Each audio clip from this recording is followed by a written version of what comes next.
ગીર સોમનાથ પોલીસે operation mule hunt 2.0 હેઠળ મોટી સફળતા મેળવીને 310 કરોડના વિશાળ સાયબર ફ્રોડનો પર્દાફાશ કર્યો છે। આ ખાસ અભિયાન હેઠળ પોલીસે વેરાવળ, રાજકોટ અને દ્વારકાથી 5 આરોપીઓની ધરપકડ કરી છે।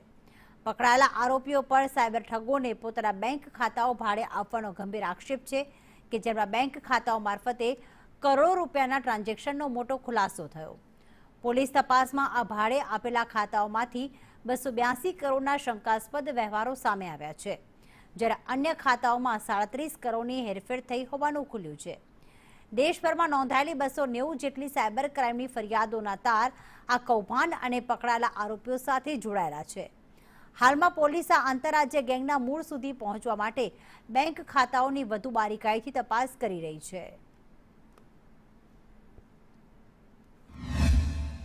આપણે ગીર સોમનાથ જિલ્લામાં અંદાજે 310 કરોડના સાયબર ફ્રોડના એક કેસ દાખલ કરવામાં આવ્યો છે, જે અંતર્ગત વેરાવળના આકાશ ભરતકુમાર પાલા એને પકડી અને એની પાસે જે 2 એકાઉન્ટ હતા, જેમાં એક બેંક ઓફ ઇન્ડિયાનું બેંક એકાઉન્ટ હતું, એમાં ટોટલ 193 ફરિયાદ સમગ્ર દેશભરમાં થયેલી છે અને આ બેંક ઓફ ઇન્ડિયામાં 282 કરોડના શંકાસ્પદ ટ્રાન્ઝેક્શન થયેલા છે। આ ઉપરાંત આ જ વ્યક્તિનું એક કેનેરા બેંકનું બીજું ખાતું છે।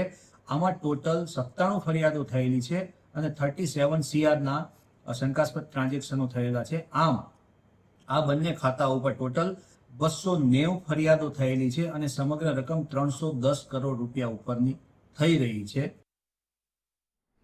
જૂનાગઢમાં કૌટુંબિક સંબંધોને શર્મસાર કરતી એક ઘટના સામે આવી, જ્યાં માત્ર સોપારી ખાવા જેવી નજીવી બાબતે પતિએ પત્નીની ઘાતકીય હત્યા કરી નાખી છે।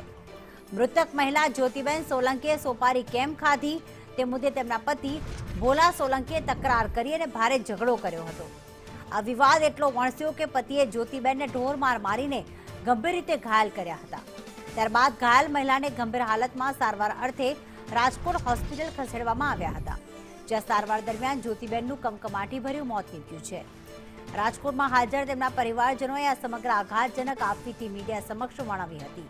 આ મામલે જૂનાગઢ પોલીસે ગુનો નોંધીને પત્નીની હત્યા કરનારા આરોપી પતિ ભોલા સોલંકીની તાત્કાલિક ધરપકડ કરી કાયદેસરની કાર્યવાહી હાથ ધરી છે।